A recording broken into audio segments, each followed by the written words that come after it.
दोस्तों, क्या सच में किस्मत ही हमारी जिंदगी तय करती है, या फिर वो ताकत हमारे अंदर ही छुपी है जिसे जगाना भूल गए हैं हम? आज की कहानी सिर्फ कहानी नहीं, ये आपके भीतर छुपे उस योद्धा को जगाएगी जो हालातों से नहीं, किस्मत से भिड़ता है। तो जुड़े रहिए अंत तक, क्योंकि आज विवान की ये कथा आपके दिल में एक आग लगा देगी। किस्मत कोई आसमान से गिरा तारा नहीं है। किस्मत गढ़ी जाती है हमारे विचारों, फैसलों और कर्मों से। जो लोग हमेशा किस्मत को कोसते हैं, दरअसल वो अपनी जिम्मेदारी से भागते हैं। धोनी, कलाम साहब, अगर वो भी यही मान लेते कि हमारी किस्मत खराब है, तो क्या वो आज हमारी प्रेरणा बनते? नहीं दोस्तों। इसलिए अगली बार जब भी मन में ये ख्याल आए कि किस्मत खराब है, तो खुद से पूछिए, आज मैंने ऐसा क्या किया जिससे मेरी तकदीर बदल सकती है? अगर जवाब है कुछ नहीं, तो शुरुआत कीजिए, क्योंकि किस्मत बदलने का काम ऊपर वाले का नहीं, आपका है। और अब सुनिए उस युवक की कहानी जिसने अपनी किस्मत खुद गढ़ी। उसका नाम था विवान। नागवली नगर का एक मामूली सेवक माँ कुसुम और बहन बेला के साथ रहता था। दिल में बड़ी ख्वाहिश थी कि अपनी माँ और बहन को भी कभी महल जैसी जिंदगी दे सके। लेकिन अचानक नगर में अजीब घटनाएं घटने लगी। युवक युवतियां रातों रात गायब होने लगे। राजा राजेंद्र सिंह घबरा गए। सारे सुरक्षा उपाय फेल हो गए। विवान को बुलाया गया। राजा बोले, विवान, मैं तुम्हें ये जिम्मेदारी देता हूँ। पता लगाओ कौन है जो हमारे नगर को बर्बाद कर रहा है। विवान बोला, महाराज, मैं अपनी जान की बाजी लगाकर भी सत्य उजागर करूंगा। रात हुई। विवान निगरानी करने छतों पर छिप गया। तभी उसने देखा आसमान में उड़ता हुआ लाल आंखों और नुकीले पंजों वाला भयानक प्राणी। हे देव, ये तो राक्षसी शक्ति है। विवान कांप उठा। वो प्राणी गांव के घर के पास उतरा और पलक झपकते ही एक बच्चा गायब हो गया। सुबह विवान ने राजा को बताया, लेकिन राजा बोले, यह अविश्वसनीय है। क्या तुमने सपना देखा? विवान ने कहा, महाराज, आज रात हम खुद पहरा देंगे। रात हुई, आंधियां चली। वही उड़ता हुआ प्राणी कालवृंत गांव के ऊपर मंडराया। लोग चीखने लगे, कहीं कोई झोपड़ी में छिपा, कोई पेड़ के पीछे।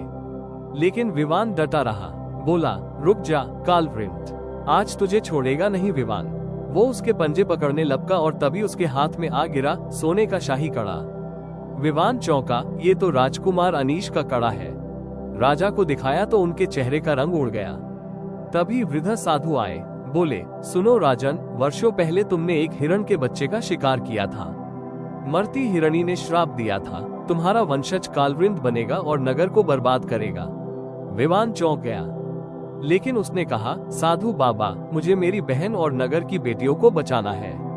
रास्ता बताइए। साधु बोले, बेटा, कालवृंत की मृत्यु उसकी पूंछ में छिपी है। अगर तुम उसकी पूंछ काट दो तो नगर को मुक्ति मिलेगी। लेकिन ये आसान नहीं। तुम्हें उस खंडहर में जाना होगा जहां वो अपने शिकार छुपाता है। वहां अदृश्य रहकर घात लगानी होगी। विवान तैयार था अपनी जान की बाजी लगाने। तो दोस्तों, क्या विवान सफल होगा? क्या वो कालवृंत की पूंछ काट पाएगा? क्या नागवली नगर को अपने खोए हुए बच्चों का इंसाफ मिलेगा? जानने के लिए जुड़े रहिए इंस्पिरेशनल स्टोरी 06 चैनल के साथ। अगली सुबह विवान तैयार हुआ। माथे पर माँ कुसुम ने तिलक किया और कहा, बेटा, तेरा युद्ध सिर्फ कालवृंत से नहीं, अपनी किस्मत से भी है। लौट कर आना विजयी होकर। बहन बेला की आंखों में डर था, लेकिन विश्वास भी। विवान ने वचन दिया, मैं नागवली नगर की हर बेटी को वापस लेकर ही लौटूंगा। शाम ढलते ही विवान उस खंडहर की ओर बढ़ा, जहां हवाएं भी थर थर कांपती थी। चारों ओर टूटी मूर्तियां, झाड़ झंखार और सन्नाटे का डरावना सन्नाटा था। लेकिन विवान के दिल में सिर्फ एक आग थी, कालवृंत को हराने की। खंडहर के भीतर पहुंचते ही उसे दीवारों पर खून के निशान और बच्चों के टूटे हुए खिलौने मिले। दिल कांपा, लेकिन कदम नहीं रुके। अचानक एक दरार से आवाज आई, किसी बच्चे की हल्की सिसकी। विवान तुरंत चट्टान हटाकर अंदर घुसा। वहां दर्जनों बच्चे बंद थे। विवान ने धीरे से कहा, डरो मत, मैं तुम्हें घर वापस ले जाऊंगा। तभी जमीन कांपी, कालवृंत की दहाड़ गूंजी। वो गुफा के द्वार पर खड़ा था। उसकी लाल आंखें अंगारे जैसी जल रही थी।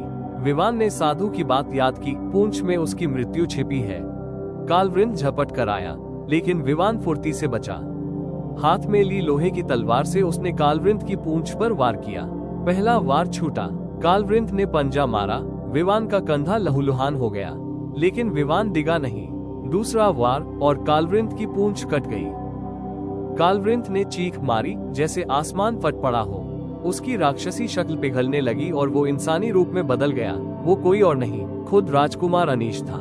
राजा राजेंद्र सिंह भी वहां पहुंचे और सच सामने आया। राजा रो पड़े, मेरे पापों ने मेरे ही बेटे को राक्षस बना दिया। लेकिन विवान ने कहा, महाराज, आज से नागवली नगर में कोई बच्चा भूखा या डरा हुआ नहीं रहेगा। किस्मत को कोसने का वक्त गया, अब मेहनत और न्याय का समय है। सभी बच्चे लौट आए। नगर में दिए जले। माँ कुसुम ने विवान को गले लगाया और बोली, आज तूने सिर्फ राक्षस नहीं मारा बेटा, तूने हर उस डर को मारा जो किस्मत के नाम पर हमें जकड़े बैठा था। नगर के लोग विवान को नागवली का रक्षक कहने लगे। और विवान, उसने बस इतना कहा, किस्मत को बदला नहीं जाता, कमाया जाता है। तो दोस्तों, कैसी लगी आपको ये कहानी? अगर विवान की ये जीत आपके दिल में भी नई उम्मीद जगाती है तो वीडियो को लाइक कीजिए, कमेंट में लिखिए मेहनत की जीत हुई, और इंस्पिरेशनल स्टोरी 06 चैनल को सब्सक्राइब कीजिए, क्योंकि याद रखिए, जब इंसान ठान ले तो किस्मत भी उसके आगे झुक जाती है।